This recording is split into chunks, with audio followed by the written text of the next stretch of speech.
Before the first shot was fired, before the first soldier landed, the Vietnam War had already begun. Not on the battlefield, but in fear, in ideology, and in decisions made far from Vietnam itself. This was not just a war of guns and bombs, it was a war that reached into villages, into families, and into the minds of an entire generation. Welcome to History Untold. Today we uncover one of the most painful, most misunderstood, and most defining conflicts of the modern world, the Vietnam War.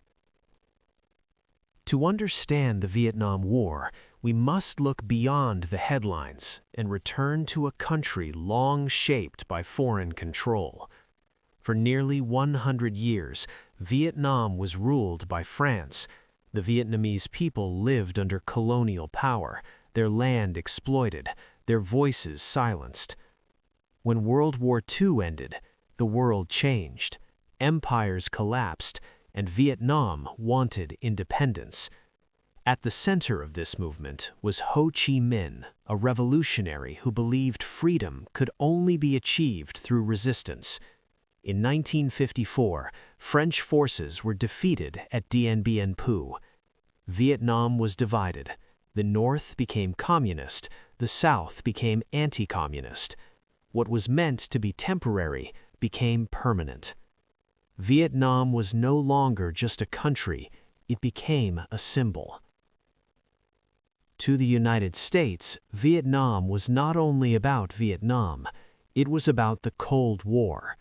American leaders feared the spread of communism. They believed in the domino theory. If one country fell, others would follow. So the United States stepped in. Quietly at first, advisors, money, support. But instability in South Vietnam grew.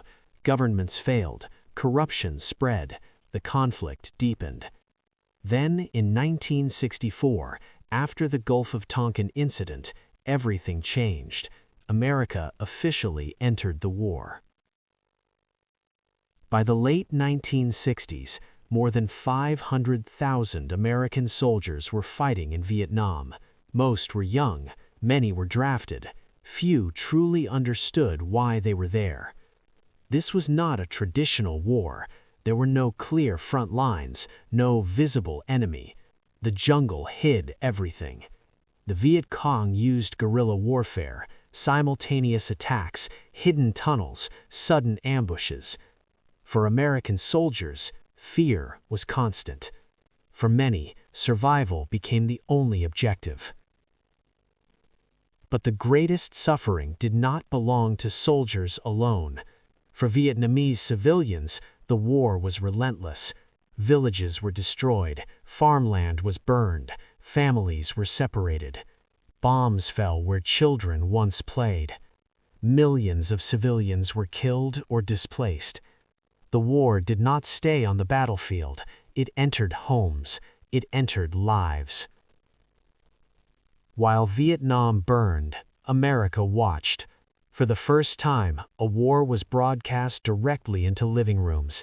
Night after night, television showed wounded soldiers, burning villages, and body bags. Americans began to question the war. Why are we there? What are we fighting for? And at what cost? Protests erupted across the nation. College campuses filled with anger. Families argued at dinner tables. Trust in government collapsed. The war divided a country. By 1973, the United States withdrew its combat troops. 2 years later, in April 1975, Saigon fell. Vietnam was reunified under communist rule. For America, the war ended without victory. For Vietnam, the war ended with unimaginable loss. The land was shattered, the people were scarred. Rebuilding would take decades. The legacy of the Vietnam War is deep. It changed how America views war. It reshaped military strategy. It created lasting skepticism toward political power. For Vietnam, the war became a story of endurance. Today, former enemies now cooperate. Time has passed, but memory remains. Because some stories are not meant to be simplified, they are meant to be remembered. This has been History Untold. Thank you for listening. Because some stories are not meant to be simplified, they are meant to be remembered.